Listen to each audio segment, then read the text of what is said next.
Hello everyone, today we are going to learn basic game tutorials how to add transparency. Okay, here I will create new file, click file, new, and we use default template settings, click OK.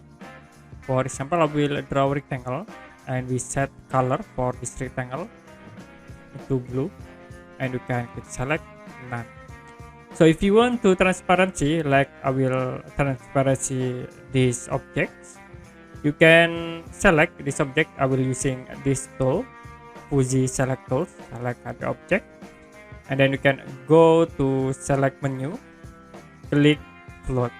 So to be create for floating selection layer, you can right click in it and choose to new layer, and then you can hide this background and it will be automatically add transparency in this object.